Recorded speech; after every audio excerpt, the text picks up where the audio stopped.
This is just a sample of the audiobook. To get the complete audiobook, access the link posted in the first comment. Longer and better than people with poor health habits.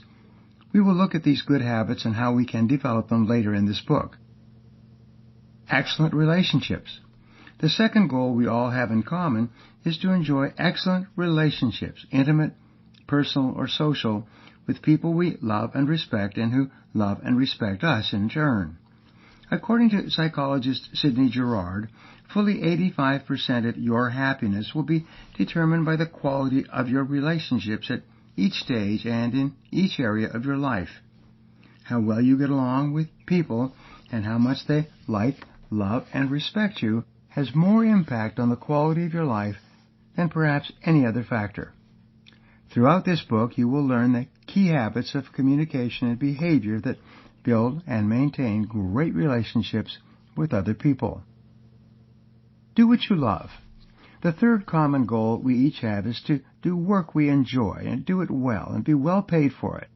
You want to be able to get and keep the job you want, get paid more, and be promoted faster. You want to earn the very highest possible salary at each stage of your career, whatever you do. In this book, you will learn how to develop the habits of the most successful and highest paid people in every field. The fourth area is to achieve financial independence. The fourth goal we all have in common is to achieve financial independence. You want to reach the point in life where you have enough money that you never have to worry about it again. You want to be completely free from financial concerns. You want to be able to order dinner in a restaurant without even looking at the prices on the menu. Developing million-dollar habits. In the pages ahead, you will learn how to develop the million-dollar habits of men and women who go from rags to riches in one generation. You will learn how to think more efficiently, make better decisions, take more effective actions than other people.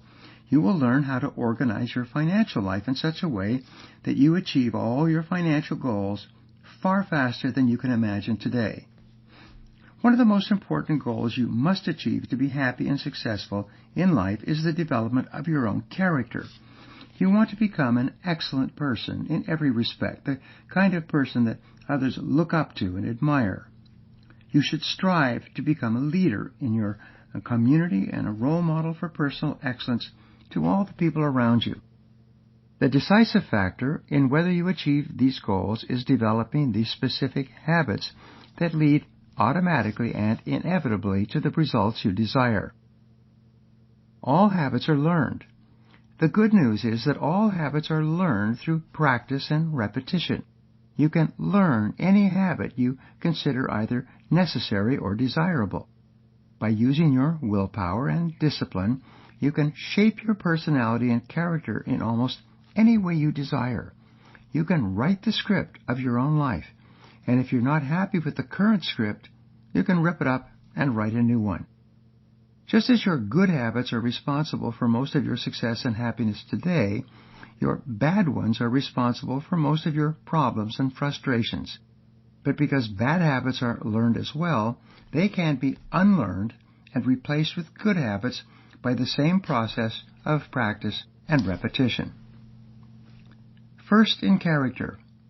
George Washington, the first President of the United States and the General in command of the Continental Army in the American Revolution, is rightly called the father of his country. He was admired, if not worshipped, for the quality of his character, his graciousness of manner, and his correctness of behavior. But that's not the way George Washington started off in life.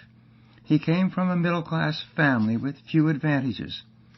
One day, as a teenage boy, aspiring to succeed and prosper, he came across a little book entitled The Rules of Civility and Decent Behavior in Company and Conversation. Washington copied these 110 rules into a personal notebook, carried it with him, and reviewed it constantly throughout his life. By practicing the rules of civility, he developed the habits of behavior and manners that led to him being considered first in the hearts of his countrymen. By deliberately practicing and repeating the habits that he most desired to make a part of his character, George Washington became, in every respect, a self-made man.